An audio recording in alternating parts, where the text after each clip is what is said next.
The seed is the word of God. Christ is the sower. All who come to him will live forever. Here I am, Lord.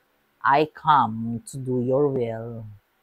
Blessed Saturday, everyone. We praise and thank you, dear God, for another day of life. We praise and thank you for the gift of love, the gift of family, of community, of belongingness, and the gift of today. We remember Saint John Chrysostom, Bishop and Doctor of the Church. We praise and thank you for your message. In today's readings, doon sa ordinary time, it's about yung good tree does not bear rotten fruit, nor does a rotten tree bear good fruit. So, hindi magbubunga ng apple yung orange o yung mango. At hindi magbubunga naman ng mabuti yung masama ang puno. And so, yun yung pagninilay natin sa ordinary time, yung gospel reading sa ordinary time. Pero doon sa proper ni Saint Chrysostom, yun naman ay yung binhi na kinalat sa soil, different types of soil, na kung anong klasing binhi o anong klasing soil ang nagkaroon ng maraming ng good fruit, ng may bunga. Kasi yung ibang soil, hindi nagbunga ang binhi. So, ibig sabihin, everything is all about binhi, about bunga, fruits, and the punla. Napakaganda ng ebanghelyo o ng kwento ni Father Pangan sa ating misa ngayong araw na ito tungkol sa binhi at sa prutas. Sabi niya, hindi niya na maalala pero ito ay hindi rin original sa kanya. Allow me to say this to you na yung meron daw isang santa na hindi niya na rin maalala kung anong santa na pag-utusan sa kumbento. Siyempre, before nung life niya, nung madre siya, na pag-utusan siya ng Mother Superior na magpunta sa palengke para bumili ng prutas. And she was surprised doon sa tindahan ng prutas, nandun si Jesus. At sabi niya, Jesus, nandiyan ka po pala. Ikaw pala ay nagtitinda ng prutas. Sabi ni Jesus, siya talaga ay tindero. Nagtitinda siya. At ano ba ang kailangan mo? Kailangan po ng apple, ng peras, ng saging yata. Hindi ko na maalala yung mga prutas. Basta 4 kinds of fruits ang kailangan niya. At sinabi niya, habang ni-enumerate ng sister, si Jesus naman ay pack ng kanyang in-order. And afterwards, binigay na ni Jesus ang order ni sister. She was surprised na ang mga binigay ni Jesus ay mga envelope, hindi mga supot. And so, sabi niya, Jesus, bakit po mga supot? Ang order ko po ay mansanas, peras po, ubas. Ganyan. Sabi niya, hindi kita bibigyan ng prutas kasi ang ibibigay ko sa iyo ay binhi, punla. Kagaya rin natin na humihingi tayo ng mga prutas sa ating mga panalangin, ang binibigay ni Jesus ay binhi o punla. Kung gusto natin, gusto ko po sana, Lord God, ng mapapangasawa, ibig sabihin tayo'y mag-entertain ng suitors or ayusin natin ang sarili natin para merong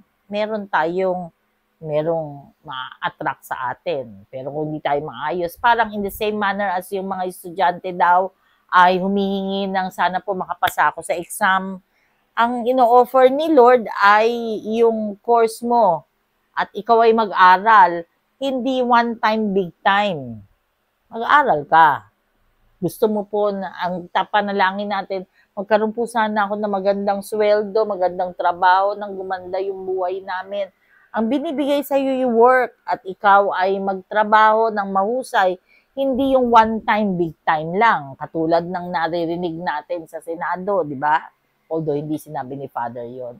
Pero anong sinasabi? All of us are given yung mga punla dahil out of the punla ay magkakaroon ng prutas. Huwag tayong maghangad ng prutas agad na hindi natin pinaghirapan kung hindi dun sa mga punla na galing kay Jesus na kapag tama ang pag-aalaga natin, magandang prutas ang ibubunga ng puno na yan sa atin. Napakaganda ng ebanghelyo, no? Kagaya ng naalala ko, and this, I need to verbalize and to say thank you to all those who prayed with us dahil last week, nagkaroon ako ng angiogram and hindi ko masasabi na napakaganda ng result. Pero kasi sabi nung doktor ay hindi ibig sabihin na mababa yung number of counts ng cholesterol ay okay ka. Kasi it has to be 0. Pero dahil sa ikaw ay 30, meron mga deposits doon. Naalala ko tuloy nung sinabi niya yung cholesterol deposits. Buti pa yung cholesterol na deposit sa puso ko. Wala nga ako mga deposit sa bangko. Wala nga akong ganyan. So, ibig sabihin, yung mga deposits na mga hindi maganda nandun sa puso ko. And so, yes, maraming salamat sa dasal.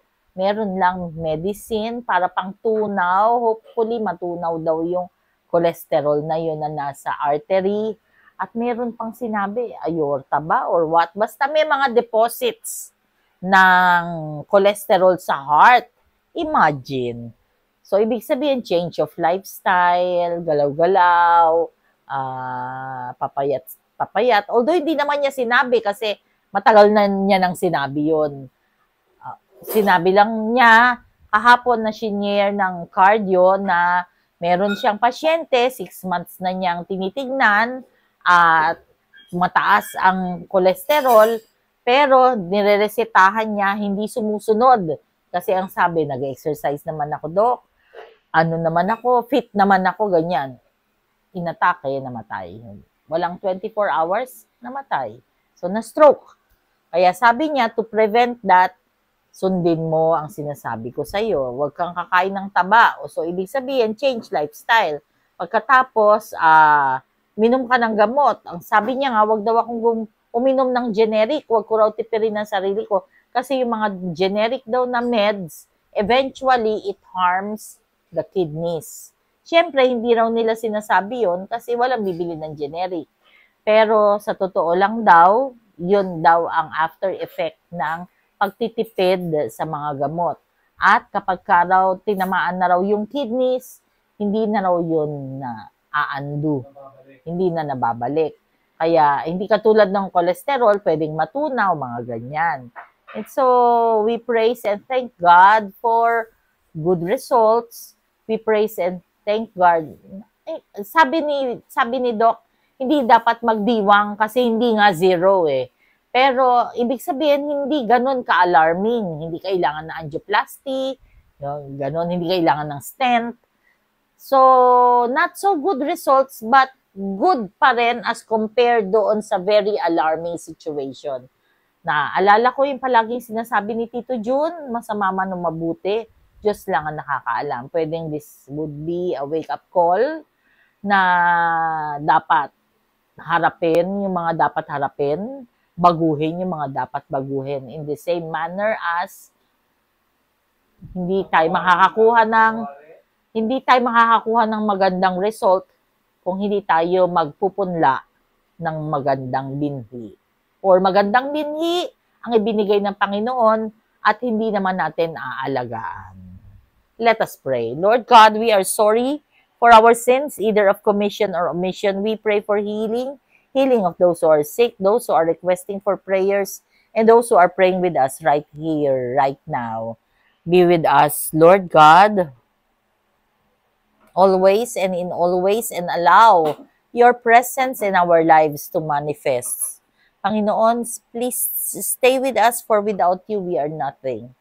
All this we pray in your mighty name through the intercession of our Blessed Mama Mary and Saint Chrysostom. Amen. God bless.